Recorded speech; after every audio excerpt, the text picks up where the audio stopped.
ডিসেম্বরের মধ্যে নির্বাচন সম্ভব নয়, এভাবে বলিনি। রয়টার্সকে দেয়া তার সাক্ষাৎকার প্রসঙ্গে এভাবেই নিজের অবস্থান ব্যাখ্যা করলেন জাতীয় নাগরিক পার্টির সমন্বয়ক নাহিদ ইসলাম। মিসকোট করে দেশীয় গণমাধ্যমে বক্তব্য ভুলভাবে প্রচার করা হয়েছে বলেও দাবি করেন তিনি। শুক্রবার এনসিপি কার্যালয়ে সংবাদ সম্মেলনে নাহিদ জানান, যে কোনো নির্বাচনে যাওয়ার আগে জুলাই গণহত্যার দৃশ্যমান বিচার ও জুলাই সনদ বাস্তবায়ন দেখতে চায় এনসিপি। নতুন রাজনৈতিক দল গঠনের পর জাতীয় নাগরিক পার্টি আয়োজিত প্রথম সংবাদ সম্মেলনে গুরুত্ব পায় আগামী জাতীয় নির্বাচন, অস্থিতিশীল আইন শৃঙ্খলা পরিস্থিতি সহ সমসাময়িক বিভিন্ন বিষয়। এ সময় রয়টার্সকে দেয়া সাক্ষাৎকারে আগামী জাতীয় নির্বাচন নিয়ে তার বক্তব্য ভুলভাবে দেশীয় গণমাধ্যমে প্রচার করা হয়েছে বলে দাবি করেন এনসিপি আহ্বায়ক নাহিদ ইসলাম। আমি বলেছি যে এবছর নির্বাচন করা সম্ভব না, আমি ঠিক এইভাবে কথাটা বলি নাই।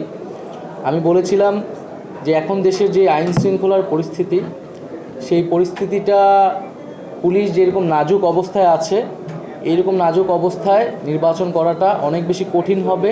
নাহিদ বলেন, শুধু নির্বাচনই জাতীয় নাগরিক পার্টির এই মুহূর্তে একমাত্র দাবি নয়। নির্বাচনের আগে জুলাই আন্দোলনে গণহত্যাকারীদের বিচার নিশ্চিতের পাশাপাশি জুলাই ঘোষণাপত্র দিতে হবে। কেবলমাত্র নির্বাচনই জাতীয় নাগরিক পার্টি বা এনসিপির এই মুহূর্তের একমাত্র দাবি নয়। আমরা গণপরিষদ বা জাতীয় নির্বাচনের কথা বলছি, কিন্তু তার আগে আমরা দৃশ্যমান বিচার কার্যক্রম দেখতে চাই।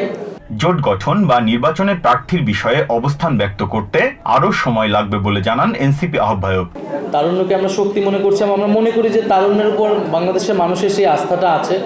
বাংলাদেশের মানুষ নতুন নেতৃত্ব, তারুণ নেতৃত্ব দেখতে চায়। তবে এরকম তার মানে এই না যে আমাদের দলে শুধু তরুণরাই থাকবে।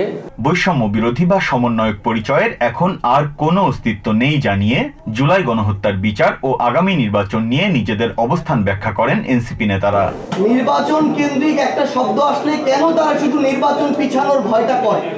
কেন শুধুমাত্র আমাদের মাথায় একটা নির্বাচন হবে, আমরা দ্রুততম সময়ের মধ্যে ক্ষমতায় যাব, এই চিন্তাটা কেন কাজ? আগামী 10 মার্চ জুলাই গণঅভ্যুত্থানে আহত ও নিহতদের পরিবারের সদস্যদের নিয়ে এবং 11 মার্চ রাজনীতিবিদ, সুশীল সমাজের প্রতিনিধি ও কূটনীতিকদের সম্মানে ইফতার মাহফিল আয়োজন করা হবে বলেও জানানো হয় সংবাদ সম্মেলনে। বিপ্রজিৎ চন্দ, TVN 24, ঢাকা।